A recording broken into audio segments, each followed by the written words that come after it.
Hi, so I will be talking about whole brain strategy number 3, which is called Engage, Don't Enrage.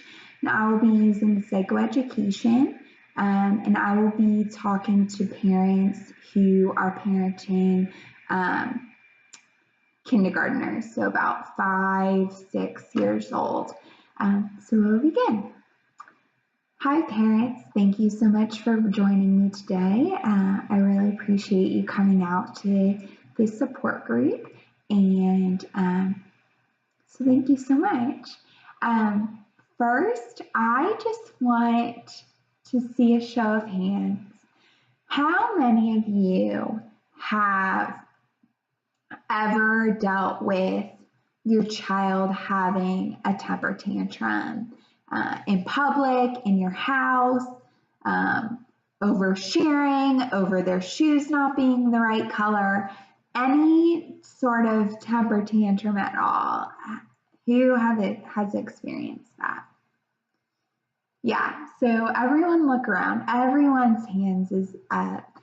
And so I just want to first acknowledge that parenting is hard and parenting is challenging, and no child is perfect, no parent is perfect, and it is okay to make mistakes and ask for help.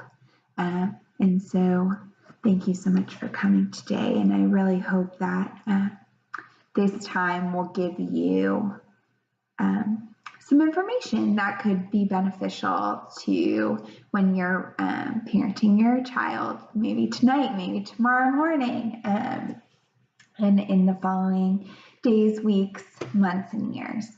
So thank you so much for coming.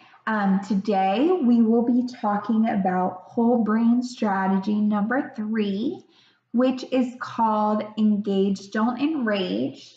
And it comes from this book, The Whole Brain Child, which I highly recommend if you haven't read it yet.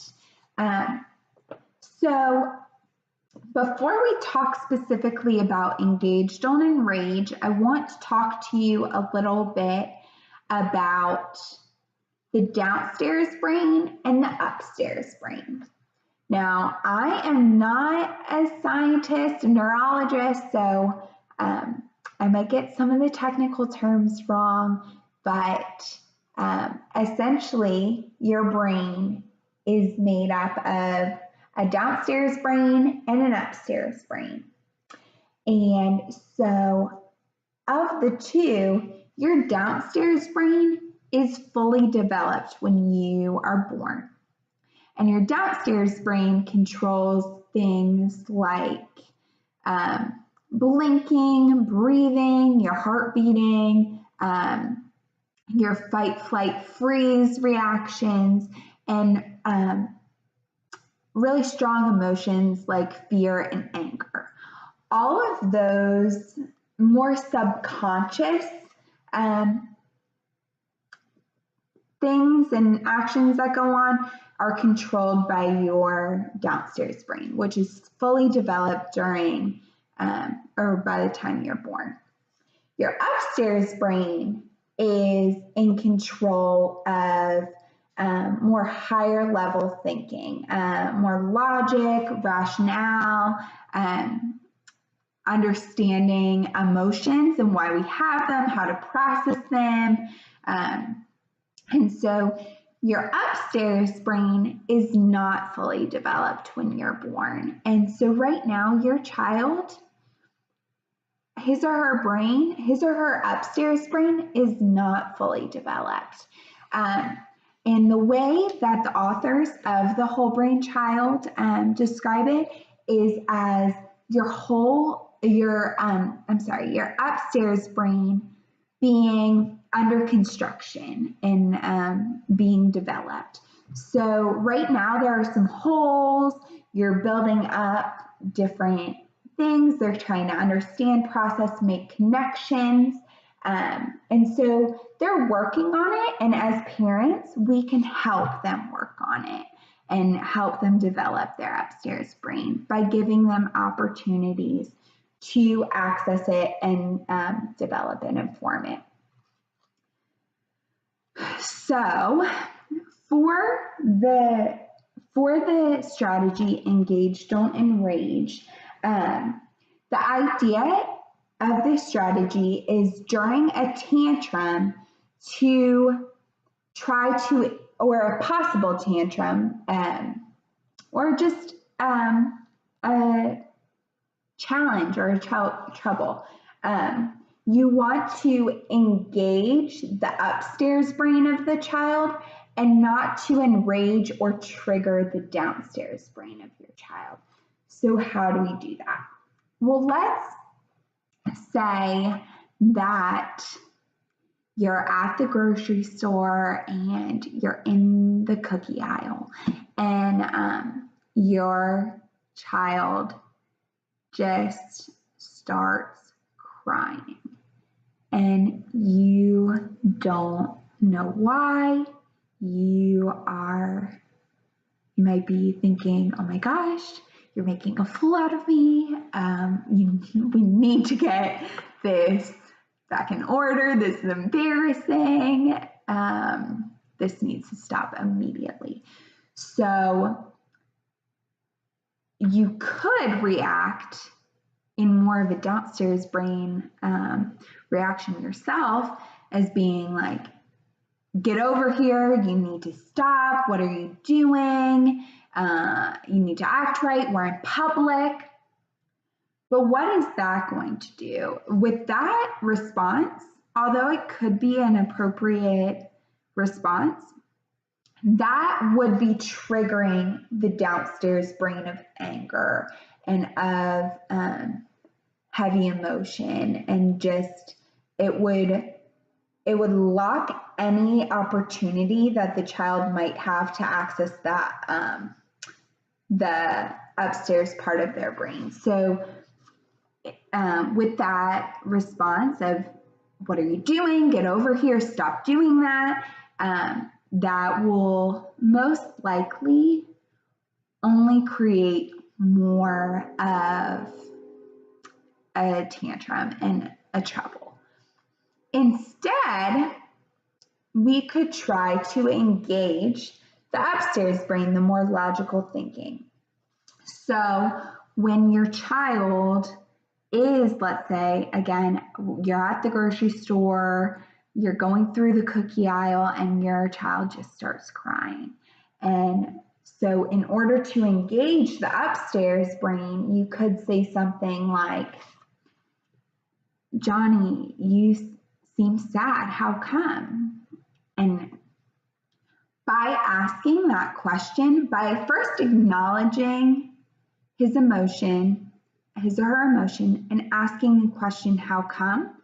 You are allowing his brain to slow down and logically think, why am I crying? And so you're giving him control and access and opportunity to look to his upstairs brain. So how come you're crying?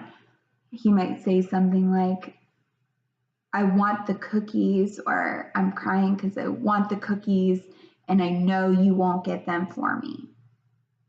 Something like that. And you could say, well, maybe you could try asking if we could buy cookies this time. And maybe I'll say yes and maybe I'll say no. And so then he is given the opportunity to verbally communicate his wants and his wants, and so he could ask you, could we please buy these cookies? And you could say yes. And that allows him the opportunity to feel empowered, it gives him the opportunity to solve his own problems instead of crying about it. and it allows him the opportunity to develop his upstairs brain. Now, after you get in the car and pay and get everything set, you could go back to that time at the cookie aisle and say, Johnny, this time we bought the cookies, and sometimes we can buy the cookies and other times we will not buy the cookies. And by telling him, because sometimes you will and sometimes you won't. And so I think that too, it's important to recognize that yeah, he cried and he talked to you and was able to get himself under control and asked for the cookies, and this time you said yes, and maybe next time you might not say yes. So allowing that time and space to also process through what just happened with him. And so the idea of engaging the upstairs brain and not enraging or triggering the downstairs brain. So giving them opportunities to make choices, to problem solve, and to feel empowered so that we can help them develop their upstairs brain with the hope and ideal that their upstairs brain will develop, and they won't need you every time to give them sort of direction of how to move through their possible tantrum, but that they just do it automatically eventually. And so thank you so much for listening, and I hope that this engage, don't enrage, of helping to develop the upstairs brain was helpful for you all. Thank you so much for taking your time to watch this video, and you all are doing a wonderful job. Let me know if you have any questions or comments or need anything else from me at this time. Thank you. So for this video, I used the explanation of the upstairs and downstairs brain to really talk about the engage and don't enrage model. And I felt that that was really important because with engage, don't enrage, the upstairs and downstairs brain is crucial to understand, because we want to engage the upstairs brain and not enrage or trigger the downstairs brain. So that's why I used that description. I also tried to use it with my hands just to give visual learners an opportunity to see the idea of the upstairs brain being more logical and the downstairs brain being more reactional. And so I also used the description or the scenario of the cookie aisle at the grocery store, because I felt that that was a kind of global understanding, or something that happens to a lot of parents, that is the tantrum in the grocery store. So I wanted to make it as widespread as possible, and for as many parents to be able to relate as possible. So that is why I use that explanation in that scenario. Thank you so much for watching, and I look forward to hearing your comments. Thank you.